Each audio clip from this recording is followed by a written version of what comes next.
जय महामाया एस्ट्रो यांत्रिक चैनल में स्वागत है। आज हम लोग पाठ संख्या 49 में पहुंच चुके हैं। अब हम मेष लग्न में चंद्रमा के बारे में पढ़ रहे हैं कि चंद्रमा किस भाव में होगा तो क्या फल देगा। चंद्रमा के बारे में हमने जाना कि चंद्रमा किस प्रकार से मन का कारक है। चंद्रमा से हम किस किस फसल के बारे में बात करते हैं।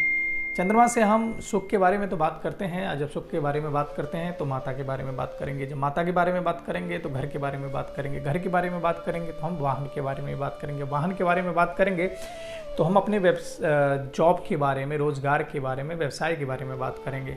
और यह सब होने के बाद हम बीमारी के बारे में बात करेंगे। बीमारी के बारे में बात जब होती है तो चंद्रमा से होने वाली बीमारी जो कफत्व, ये जल तत्व के कारण जो जल से रिलेटेड समस्या होंगी वो चंद्रमा के भी कारण होंगी। और किडनी के भी रोग होने की संभावना है इसमें, और ब्रेस्ट से रिलेटेड समस्या भी इसमें आती है। तो यह चंद्रमा के कारण होता है। लेकिन जब चंद्रमा चतुर्थ भाव का, अर्थात अगर आपका चतुर्थ हाउस अच्छा है और उसका स्वामी भी अच्छे जगह बैठा हुआ है, अच्छे भाव में बैठा हुआ है, तो अच्छा ही रिजल्ट देता है।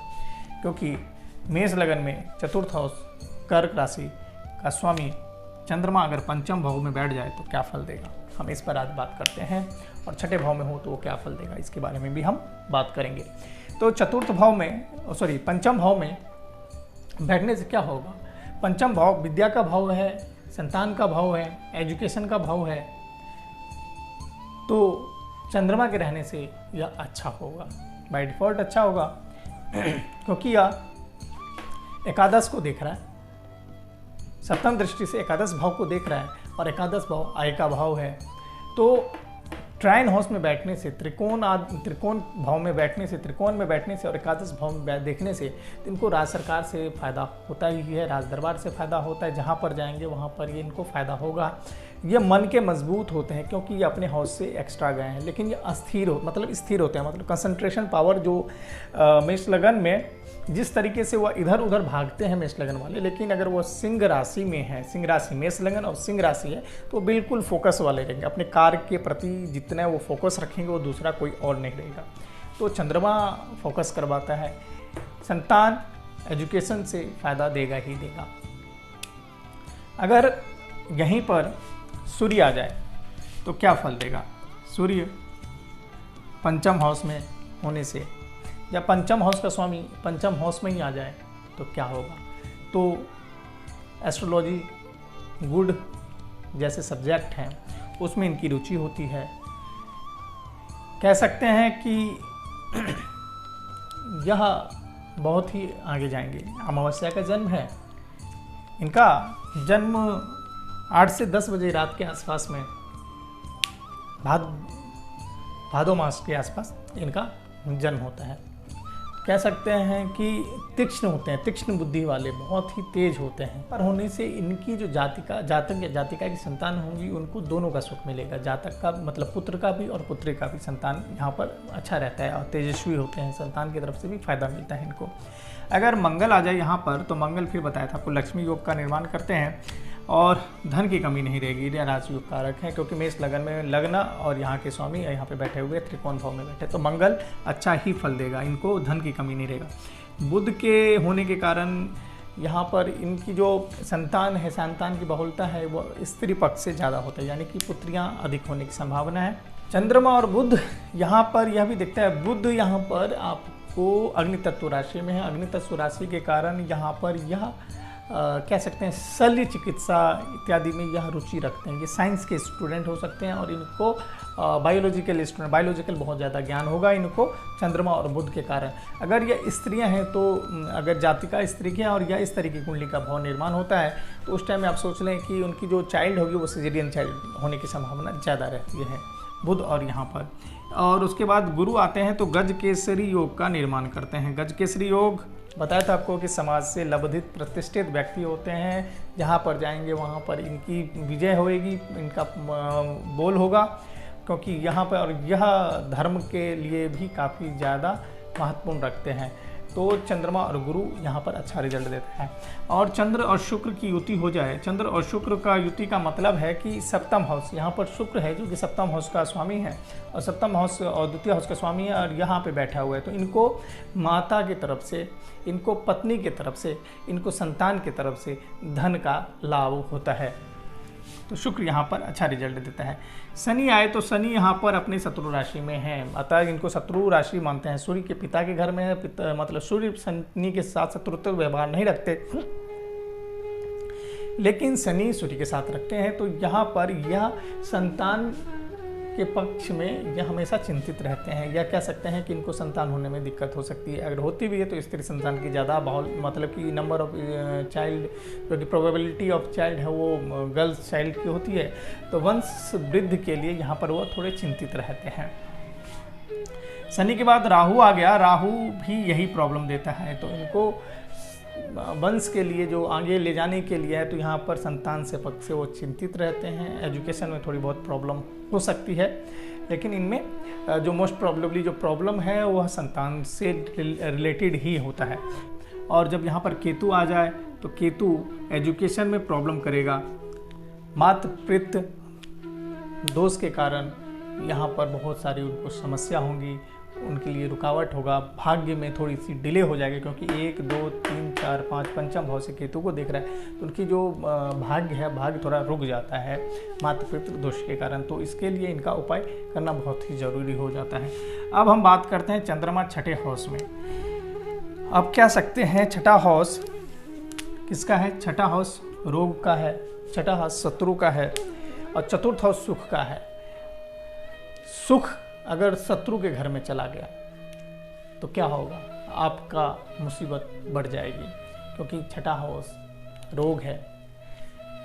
सुख होगा, आप खुद ही सोचिए कि अगर आपकी जो ग्रह हैं वह जो आपके लाइफ में, जीवन में रोग बहुत ज़्यादा हो या सारे ग्रह रोग के घर में हो, तो क्या आपको सुख मिल सकता है? नहीं, कतई भी नहीं।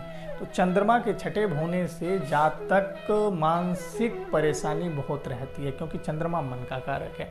जब मन ही ठीक नहीं रहेगा तो कुछ भी होने पर वह थोड़ा अस्थिर रहेगा। एजुकेशन में थोड़ी बहुत रुकावट होती है, लेकिन अगर वो मन को कंट्रोल कर ले तो वो आगे निकल जाता है। यहाँ पर यात्रा, अनर्थक यात्रा होती है। जातक व्यर्थ में यात्रा करेगा, लेकिन बाद में उसको विदेश से ही लाभ होता है, यात्रा के थ्रू ही लाभ होता है। यहाँ पर देखा गया है कि चंद्रमा रहने से जातक रोग से परेशान रहेगा, मानसिक परेशान रहेगा, लेकिन वह अगर कोई दूसरा व्यक्ति परेशान है, अगर कोई व्यक्ति मर रहा हो तो उसके मुंह में यह पानी डालने वाला, पानी देने वाला है। अगर भूख के कारण भी कोई बंदा, अगर अपने पास कुछ हो ना हो लेकिन दूसरा अगर परेशान है तो यह उसके लिए कुछ भी कर सकता है। यह बहुत ज़्यादा ही इमोशनली व्यक्ति होते हैं, इमोशनल से इतना ज़्यादा कि अपने चिंता ना करके वो दूसरों के ऊपर करते हैं। ये परोपकार बहुत ही अच्छे होते हैं। और सूर्य के साथ होने से इनका चंद्र और सूर्य आश्विन मास में जो कृष्ण पक्ष का जो आपका अमावस्या होगा उस टाइम इनका जन्म होता है, और इसके कारण यह पीड़ित होंगे। एजुकेशन से रिलेटेड इनके पास समस्या होगी। एजुकेशन के लिए इनको करना क्या चाहिए? विद्या यंत्र या सरस्वती यंत्र धारण करना चाहिए, तभी जाके इनके पास एजुकेशन हो सही ढंग से बन पाता है, वरना यह बहुत ही ज़्यादा मंद बुद्धि बोल सकते हैं इनको होते हैं। सूर्य के बाद मंगल आता है, तो मंगल महालक्ष्मी योग का निर्माण करेंगे, लेकिन इनके पास शत्रु होगा।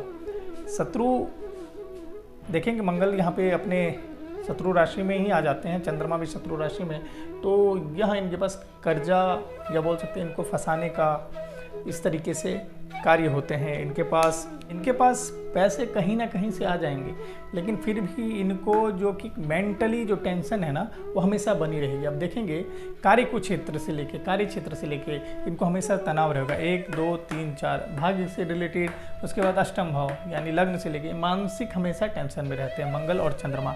जब मंगल और बुध यहाँ पे आ जाए अब देखेंगे बुध आने से, बुध किसका हाउस में, बुध इसका स्वामी है और बुध तृतीय हाउस का पराक्रम भाव का स्वामी है। तो यहाँ पे पराक्रम भाव भंग भी बन रहा है यहाँ पे। तो पराक्रम भंग बनने से इससे क्या फायदा होगा, तो यह जो इनके बाहर से इनको फायदा होगा, व्यापार इनका विदेश में हो सकता है, लेकिन जो इनके अपने ही मित्र हैं, भाई बंधु हैं, उनसे दगा मिलेगा, उनसे उतना ज़्यादा सपोर्ट नहीं मिलेगा। उसके बाद गुरु आ जाता है। गुरु यहाँ पर गजकेसरी योग का निर्माण तो कर रहे हैं, लेकिन ये त्रिकोण भाव का स्वामी यहाँ पे अष्टम भाव में, और यहाँ पे स्वामी इधर आ गया, मतलब कि द्वादश का भाव में स्वामी भी छठे भाव में, रोग भाव में आ गए। तो यहाँ पे उतना ज़्यादा फलित नहीं देखा गया है। गुरु और चंद्र गजकेसरी योग का उतना अच्छा रिजल्ट नहीं मिलता है। उसके बाद शुक्र आ जाता है। शुक्र यहाँ पर देखेंगे कि सप्तम भाव का स्वामी है। सप्तम भाव का स्वामी अपने से एक हाउस पीछे चला गया है, द्वितीय हाउस का शुक्र यहाँ पर वैसे भी अच्छा रिजल्ट नहीं मिलता है मेष लग्न की कुंडली में। यहाँ पर इनका जो रिलेशनशिप है, कह सकते हैं इनका ये कैरेक्टर के उतने ज़्यादा अच्छे नहीं होते हैं, और इनका रिलेशन या कह सकते हैं कि विधवा के साथ 36 वर्ष की आयु, 35-36 वर्ष के मध्यम आयु के वर्ग में इनका एक संपर्क रह सकता है उनके साथ, विधवा औरों के साथ। और यहाँ पर शनि आते हैं, जो कि शनि इनका दसम और एकादश भाव का यानी कर्म क्षेत्र का स्वामी है, और यहाँ से सप्तम, अष्टम, नवम, दसम पराक्रम को देखता है। तो यह व्यापार में बहुत आगे जाने के लिए हमेशा चिंतित रहते हैं, व्यापार के कारण ये तनाव में रहते हैं, अर्निंग के लिए ये हमेशा परेशान रहते हैं, उसके लिए तनाव में रहते हैं। शनि के साथ यही प्रॉब्लम आता है। राहु छठे भाव में क्या, राहु और चंद्रमा यहाँ पर ग्रहण योग बनाते हैं, और यहाँ इसके कारण यह बीमार तो होंगे ही होंगे, सदैव बीमार होंगे, चिंतित होंगे। और यहाँ पर देखेंगे राहु यहाँ पे 1, 2, 3, 4, 5 फिर से दसम भाव को देख रहा है, नवम हाउस से यहाँ पर इसको द्वितीय हाउस के, यानी कि यह परिवार से भी थोड़ा सा इनको उतना ज़्यादा हेल्प नहीं मिल पाता है, जिसके कारण यह परेशान रहते हैं। उसके बाद केतु आता है। तो केतु इनको मानसिक परेशानी देता है, एक्सीडेंट से इनको टेंशन रहता है, डर लगा रहता है कि इनका कहीं पे दुर्घटना तो नहीं हो जाएगा। अगर वाहन तेज चलाते हैं तो इनको यही कहा जाता है कि वाहन को थोड़े धीमे चलाएं, वाहन देख कर चलाएं, इनको समस्या हो सकती है। क्योंकि यहाँ पर देखेंगे हो सकता है इनके जो अशुभ फल हैं उसको शुभ करने के लिए क्या करना चाहिए, इस पर हम देखते हैं।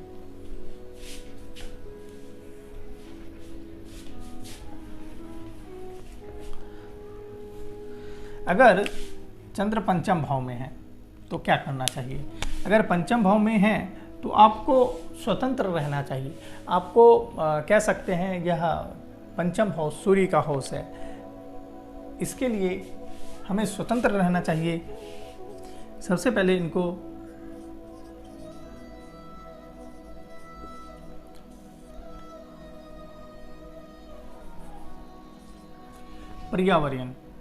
पर्यावरण में इनको स्वच्छंद घूमना चाहिए, जंगल, नदी किनारे बहुत घूमना चाहिए। जो इनका माइंड है वो बहुत ही ज़्यादा संकुचित नहीं रखना है, इसको खोल के रखना है। तब अगर, क्योंकि यह स्थिर राशि में है तो इसको खोल के रखेंगे तो आपका मन बहुत ही आगे कुछ नया चीज़ करने के लिए रहेगा। दूसरा कि अगर कोई कार्य करते हैं, नया कार्य करने से पहले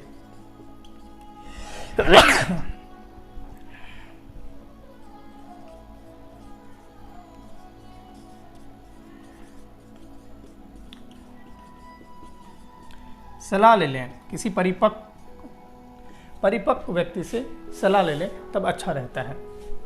तीसरा,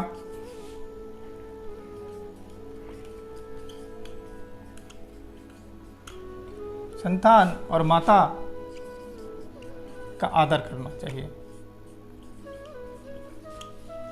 चौथा, चंद्र यंत्र धारण कर सकते हैं। अगर यही चीज पंचम हाउस में, छठे भाव में आ जाए, चंद्रमा अगर छठे भाव में पीड़ित हो तो क्या करते हैं। पहला, अपना राज्य किसी को नहीं बताना चाहिए, जो अपने अंदर चल रहा है, या अपना राज या भेद किसी को नहीं बताना चाहिए।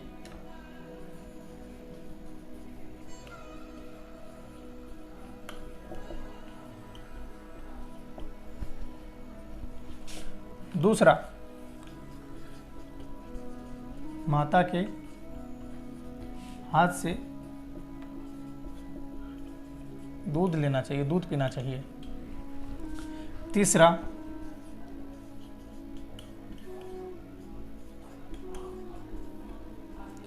अभिमंत्रित मोती धारण करना चाहिए।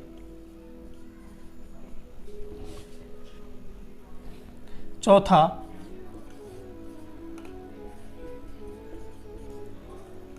खरगोश का पालन करना चाहिए। तो यह उपाय से जो कि दुष्प्रभाव है चंद्रमा का वो बहुत ही कम हो जाएगा और लाइफ में जो शांति है, जो आत्मबल है वो बहुत ही ज़्यादा बढ़ जाएगा। जो नींद की रिलेटेड समस्या है वह भी कम हो जाएगी और शत्रु से जो परेशान है या बीमारी से जो परेशान है उससे भी काफ़ी ज़्यादा फ़ायदा होगा। तो आशा करता हूँ कि यह पाठ आपको समझ आ गया होगा और कोई प्रश्न हो तो आप कमेंट बॉक्स में लिख दीजिए।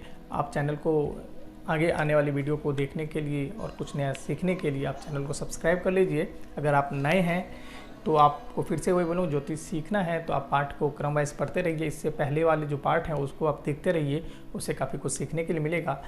और अगर आपका पर्सनल समस्या है तो उसका समाधान करने का प्रयास करेंगे। आप अपना जो विवरण है वो मेरे को कमेंट बॉक्स में, नहीं तो आप मेरे को मेरे प्रश्न अन्य माध्यम से मेरे से उस पर भेज सकते हैं मेरे को, और हफ्ते में जब वीडियो आएगा तब उस पर आप देख सकते हैं। तब तक के लिए धन्यवाद।